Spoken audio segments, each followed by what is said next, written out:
السلام علیکم۔ 2018 سے پاکستان کی قومی اسمبلی کے لیے حلقہ بندی انتہائی شمال سے شروع ہوتی ہے۔ اس اصول کے تحت چترال چونکہ ملک کے انتہائی شمال میں ہے، اس لیے یہاں سے قومی اسمبلی کا پہلا حلقہ یعنی NA1 شروع ہوتا ہے۔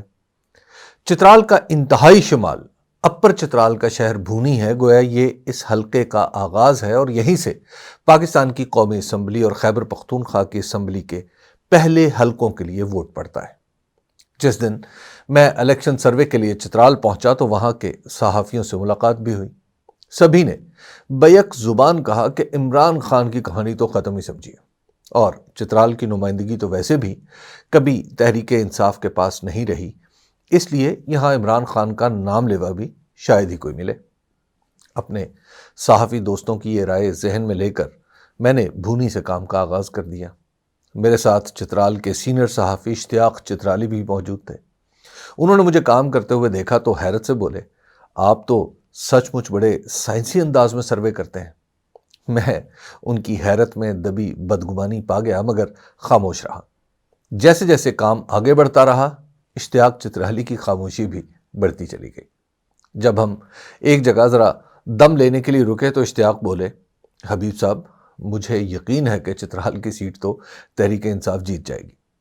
اشتیاق کی بات درست تھی، کیونکہ وہ اس سروے کے لیے سارا دن میرے ساتھ رہے تھے۔ وہ لمحہ بلمحہ دیکھ رہے تھے کہ ہم سب کس طرح لوگوں کی رائے اکٹھی کر رہے تھے۔ چترال سے لے کر کراچی تک ہم نے پاکستان کے 3 صوبوں میں 34,000 سے زیادہ لوگوں سے پوچھا کہ وہ 8 فروری کو کس جماعت یا امیدوار کو ووٹ دینے کا ارادہ رکھتے ہیں۔ یہ ہزاروں کہانیاں ہیں جو ہم 5 لوگوں کی ٹیم نے برف پوش پہاڑوں کی چوٹیوں سے لے کر بحیرہ عرب کے کنارے تک سنی ہے۔ اپنے دل کی بات کہنے والے یہ لوگ ہر طرح کے تھے، مختلف زبانیں بولنے والے لوگ، مختلف رنگ و نسل کے لوگ، ایسے جو دنیا گھوم کر آئے تھے اور ایسے بھی جو کبھی اپنی وادی، گاؤں یا صحرا کی ریت پر کھچے حصار سے بھی باہر نہیں نکلے۔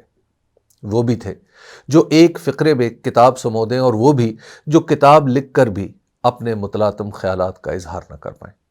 وہ بھی ملے جن سے ملنے کے لیے دوبارہ سفر واجب ہے، اور ان سے بھی سوال کیا جنہوں نے جواب دینے کی بجائے سائل کو دھتکار دیا۔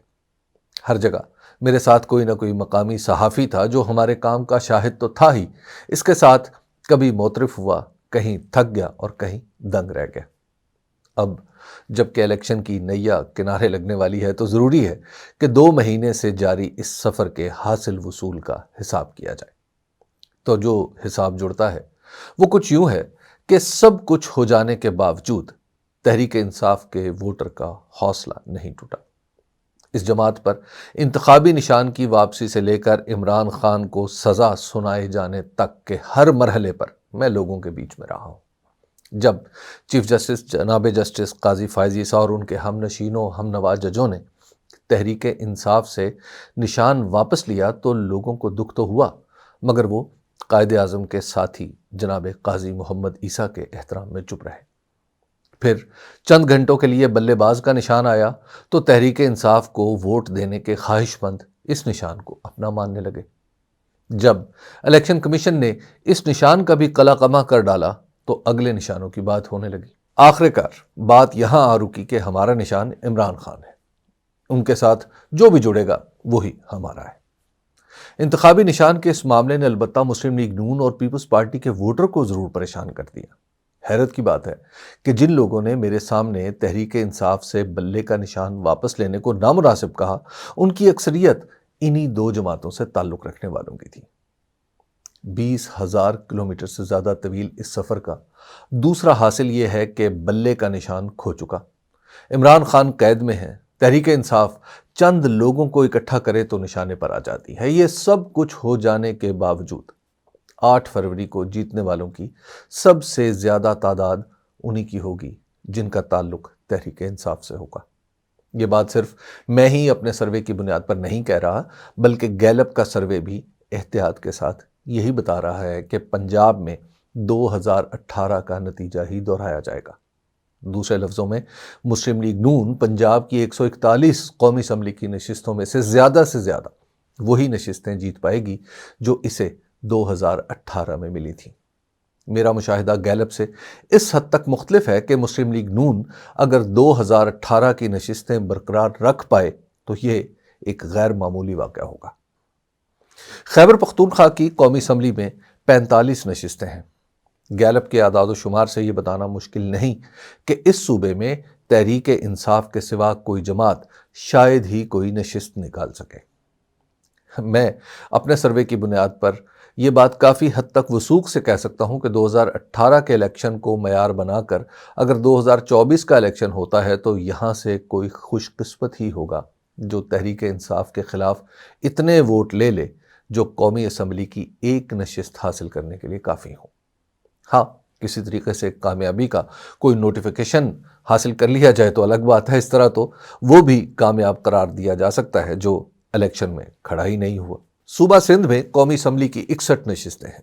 ان میں سے اندرون سندھ کی 35 نشستیں ایسی ہیں جن پر پاکستان پیپلز پارٹی آرام سے جیت جائے گی اور 3 پر اسے کچھ زور لگانا پڑے گا۔ کراچی کی 22 قومی اسمبلی کی نشستوں پر دعوے جو کچھ بھی ہوں، حقیقت یہی ہے کہ ان میں سے بیشتر پر تحریک انصاف اپنی تمام تر کمزوریوں کے باوجود آگے ہے۔ متحدہ قومی موومنٹ کے لیے شاید یہ خبر اچھی نہیں ہے کہ جماعت اسلامی ووٹوں کے اعتبار سے اب اس کے مقابلے پر آ چکی ہے۔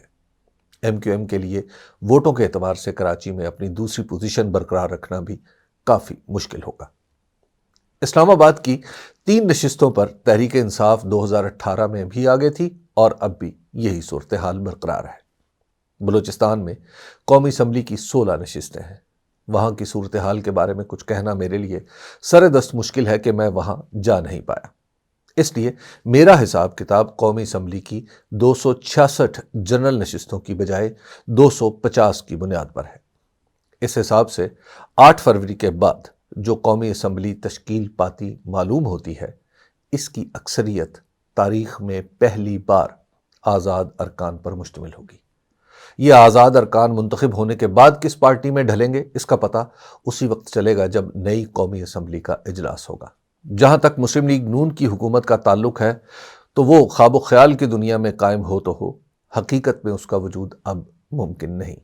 ہاں، ووٹوں کا فیصلہ نہیں ماننا تو پھر کچھ بھی کیا جا سکتا ہے۔ بطور جماعت اس کا انجام تو لاہور کی گلیوں میں لگے اس پوسٹر سے عیاں ہے جس پر اون چودھری یا علیم خان کی تصویر چھپی ہے، استحکام پاکستان پارٹی کا نام لکھا ہے اور ساتھ میں نواز شریف صاحب کا مسکراتا چہرہ بھی دکھائی دیتا ہے۔ جہاں تک عمران خان کو عدالت سے ملنے والی سزاؤں کا تعلق ہے تو میں اس پر کچھ عرض کرنے سے قاصر ہوں۔ میں پاکستان کے قانون سے ہمہ وقت خوفزدہ رہنے والا شخص ہوں۔ میں تو اس ڈر سے کانپتا رہتا ہوں کہ کب کچھ کہنے سے ہی کسی قاعدے کی خلاف ورزی ہو جائے اور کسی نادیدہ شہادت پر دھر لیا جاؤں۔ جان و عزت کی امان چاہتے ہوئے بس اتنا کہنے کی جسارت ہے کہ عمران خان کوئی مقدمہ ہارے ہیں نہ الیکشن، وہ دونوں جگہ ہی سرخرو نکلے ہیں۔ شکریہ۔